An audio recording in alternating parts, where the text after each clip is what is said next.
a vraiment l'impression qu'on n'aura jamais tout vu dans cette forêt, quoi. Ça c'est clair. Il y a des coins de la forêt où j'ai encore pas mis les pieds. Et ça fait bientôt 10 ans que je suis là.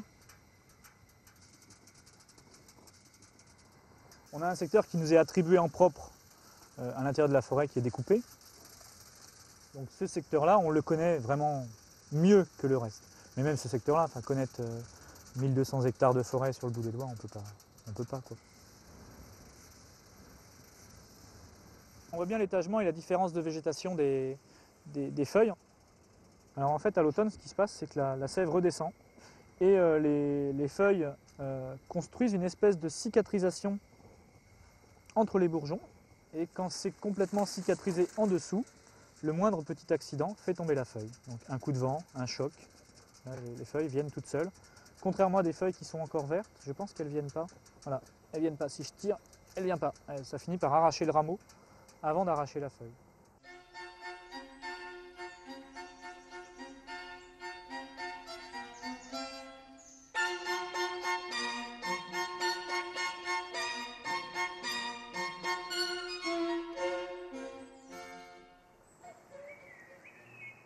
Déjà jeune, je m'intéressais aux champignons. Puis j'ai levé la tête petit à petit. Alors après les champignons, il y a eu les plantes, les animaux, puis les arbres. C'est vraiment le métier pour lequel j'étais né. J'ai besoin d'être dehors, de respirer. J'en ai! Magnifique d'ailleurs. Qu'est-ce que c'est beau, regarde là, regarde si c'est beau ça. Oh, il y a les 3 tailles. Ah ben regarde, t'as tout là. Comme je dis, c'est beau comme de l'antique. Hop. Toutes les amanites ne sont pas comme ça, mais l'amanite tumouche, c'est exactement ça. Amanita muscaria. Non, Rivière, fous-moi la paix. Viens là.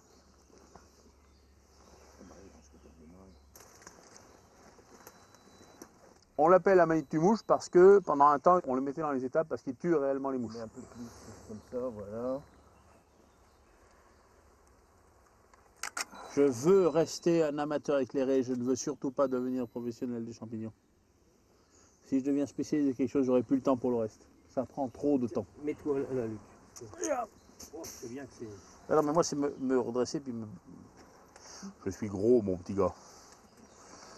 Je reste d'abord et avant tout un amoureux de la beauté de ces choses-là. Bon, il y a le côté fascinant du côté mortel. Celui-là, on n'a pas le... On l'a fait. Ah, attends, peut-être en faire une... C'est un forestier. De toute façon, sa spécialité, c'est la photographie de paysage. Donc c'est un immense amoureux de la forêt.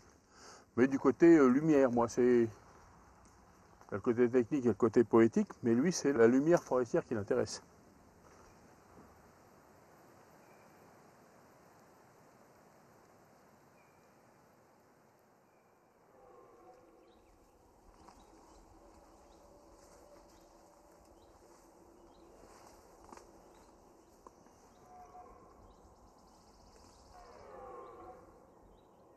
Un cerf qui arrive. Préparez-vous, il arrive. C'est pas un gros cerf. Au fond de sa voix, il n'a pas une voix. C'est une voix profonde qu'on entend certains cerfs. Ils commencent leur carrière.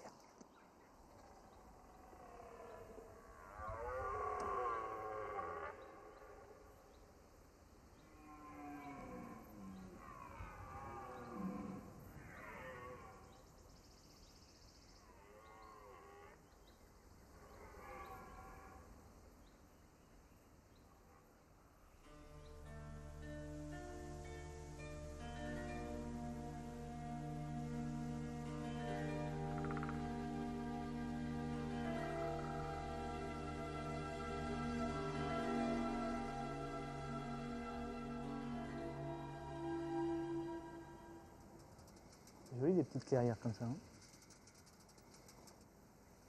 Les terrains sont vraiment très adaptés aux chênes, il n'y a pas de problème.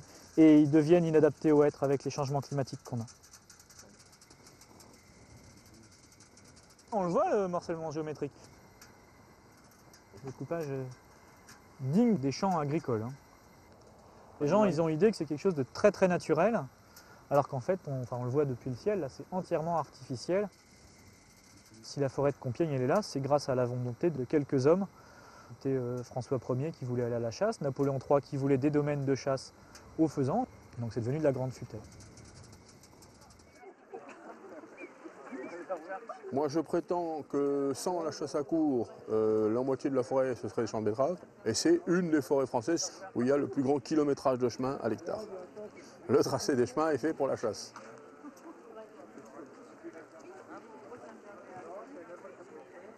L'uniforme, on le met que dans des circonstances très spécifiques. Bon, on le met un peu court. Je reconnais que j'ai le gabarit de l'ancien adjudant-chef. Ça va bien? Ça va. Bonjour madame. Faut pas que je respire, sinon ça explose. Hein. Donc messe de Saint-Hubert, c'est une tradition. Donc elle se fait systématiquement avant une chasse. Et puis il y a bénédiction des chiens, bénédiction des chevaux.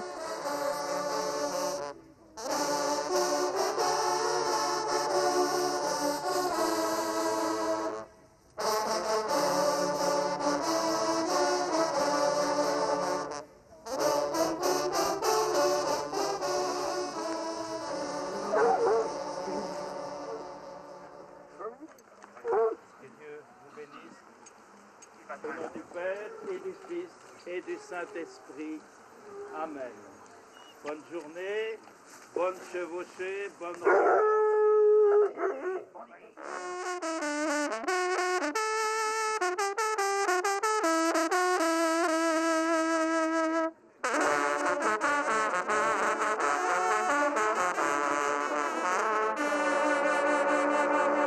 Je suis ici depuis très très longtemps, si vous le savez, je dois chasser à peu près depuis 50 ans dans cette belle forêt. J'ai eu la chance d'avoir des camarades merveilleux, des chiens encore mieux. Et c'est vrai que nous avons fait de belles saisons. Ceci est imposé cette chance que nous avons de pouvoir continuer cette vieille tradition. Et nous voyons beaucoup que celle-ci se répète.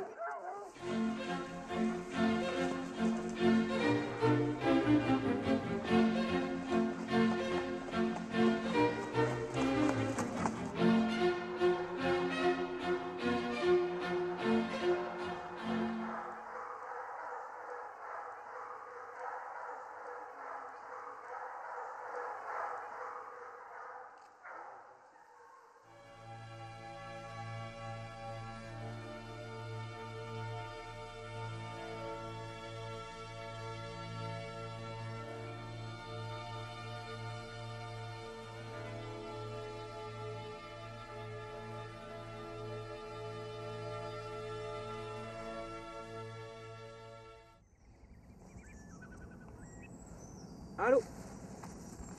Oui, bonjour. Comme je vous avais dit, effectivement, les 3 arbres qui avaient été coupés, ils étaient trop gros, donc il y allait y avoir sûrement une petite procédure là-dessus. Mais c'est tout, quoi. Mais la régule va passer par une procédure. Ouais, d'accord. Hein? Mais bon, vous allez vous retrouver avec des dommages et intérêts, et c'est tout. Hein? Ouais, d'accord, ouais. Hein? Ok. Voilà. Combien ça va chiffrer, hein? Du tout. Du tout. C'est le procureur après qui décide. Au revoir. C'est tout, on verra. C'est un gars qui fait du bois de chauffage et en fait il s'est carrément trompé, il a pris les arbres marqués à la peinture pour les cloisonnements. Donc il a des soucis. Mais ça va se régler. Il va payer son amende et puis c'est tout.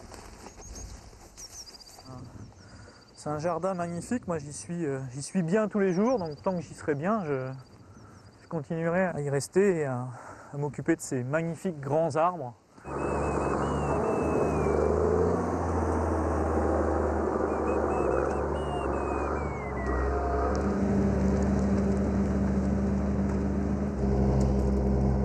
Mon métier, c'est la liberté, c'est la nature, c'est le matériel, c'est le débardage.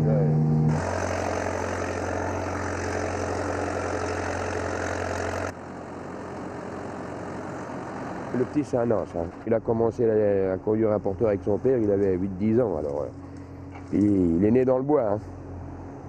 Il est né dans le bois.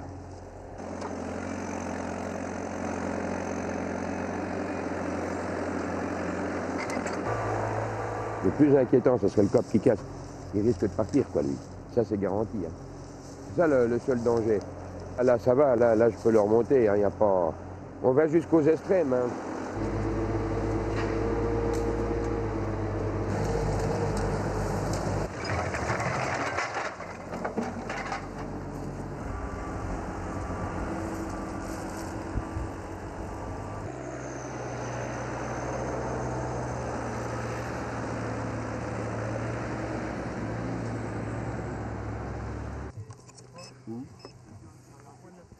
Être 8, 18, 12, 2. Et charme. Ah oui, et 4. tu as bloqué le... Viens là. C'est le père Padieu qui avait disparu? Oui. Vous l'avez retrouvé là dans le coin? Non, il a mis ses cendres. Non, il a fait disperser ses cendres. Ah oui, d'accord. Quelque part, c'est ici. C'est ici, d'accord. C'est un type qui a travaillé à l'office pendant 40 ans et puis qui est mort en forêt, peut-être 25 ans après, et puis qui a été jusqu'au bout de l'acte forestier, quoi. Qui a demandé à ce qu'on disperse ses cendres en forêt, puis on vient de découvrir que c'est là parce qu'on ne savait rien.